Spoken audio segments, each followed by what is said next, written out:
Guys, okay, so we're going to be talking about the hip hinge pattern and just some faults that I see and just some cues that may help you out so you don't maybe have low back pain when you do a like Romanian deadlift or maybe even a possibly regular deadlift as well. So these are some of the faults I see. I'm going to be strictly talking more about the Romanian deadlift here, but this hip hinge pattern can go for regular deadlifts, sumo deadlifts, or anything like that. So the main thing that I see is people don't know how to breathe correctly when they set up for a hip hinge, or really any movement, but for this video's sake, the hip hinge movement. What I mean by that is, first, people set up in a lot of extension. So if they come up to a bar, I know you like how cool this bar is at my house, but they set up to this bar and they'll have this big extension going on. They'll be sitting here like this with they'll think that they have their chest up, and they have this big sway in their back, and they already have tension in their back. So then when they come up to the bar, they pick it up or whatever they do, they get it out of the rack, and they go like this, and they have this big hip hinge, or this big extension, and they go down, they go like this, and they go, my lower back. You know, like you think you're doing a hip hinge, you know, you're looking up, you go like this, you go, I don't really feel anything in my glutes or my hamstrings, it's more my low back. Well, because you're not supposed to. People are so scared of rounding their lower back. You know, you don't want to be going like this and have this weird round shape going on, but you also don't need to be so extended like that. So a way to fix that is knowing how to set up correctly and knowing how to breathe and knowing how to brace.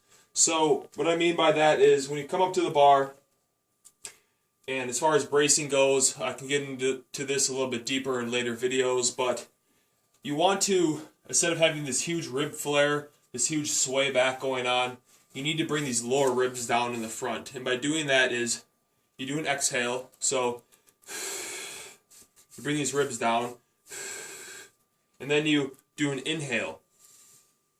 You're trying to inhale all the way around, okay? So you're keeping these ribs down, you're not overarching, okay? So you keep these ribs down, exhale, and then to brace into that exhale with these ribs down, you breathe in, push the tongue at the roof of your mouth if you want. It's called the Valsalva maneuver. It helps keep everything nice and tight without feeling like there's so much pressure in your head. So you exhale,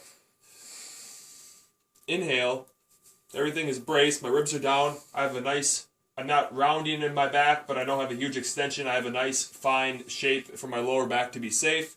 Everything's tight. I have a big belt, if you will, a big braced belt around me. So let me do it one more time. Exhale. Inhale.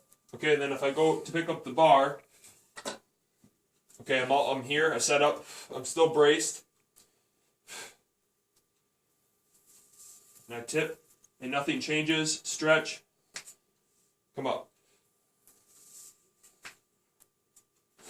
You squeeze the glutes. Now, it's a couple things with the Romanian deadlift. I'll do it so you can see. I'll use this little PVC pipe so you can kind of see my feet a little bit better. Some things that people do when they do a Romanian deadlift is they focus too much on going backwards and going too much on their heels. So they'll set up, they have the bracing down, everything's nice and tight here. And when they go down, they come way too far back on their heels like this. Their shins start going backwards as well.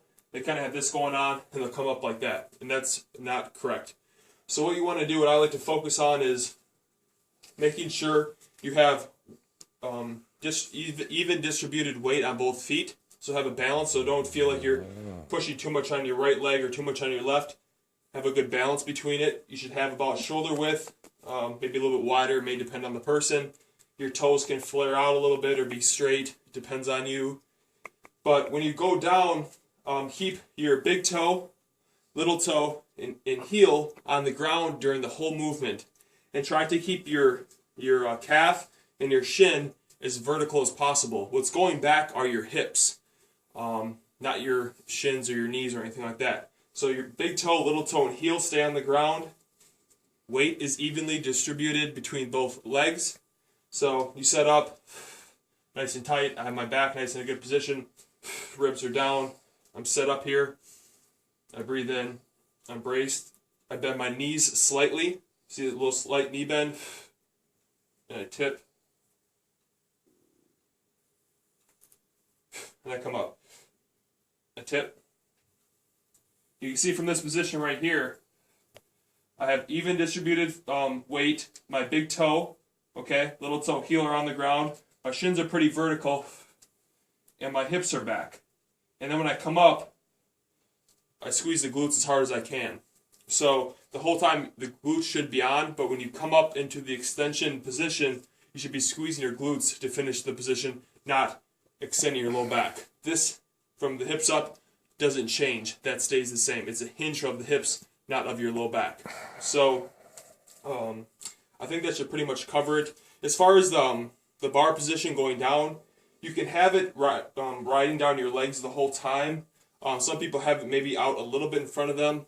You just don't want it to be swinging way out in front of you because then you lose position going forward too much. But that depends on the person. I've had some people where you have it ride down your legs like the whole time, and you come up. Or I've had some people where you kind of have like an inch or so in front, and you come up. So I think that should pretty much be about it. Make sure your feet are evenly balanced. Your big toe, little toe, heel are on the ground at all times. For most people too, the bar should end at maybe around your kneecap. Some people, depending on your flexibility, can go a little bit further down. You just don't want to get to a position where you're going down and I have tension. I'm here about my kneecaps. If I go any further, I'll start to lose that position, and I'll start losing tightness, and if you go any further, then you have a risk of hurting your back. So you don't want to be losing that tightness. If you feel like you're starting to round your lower back or anything like that, you've gone too far. So find that position, work on it, use a PVC pipe, use the lightweight to start, and I think that should pretty much cover it, guys. So if you have any questions or anything, let me know, and that's it, guys. Later.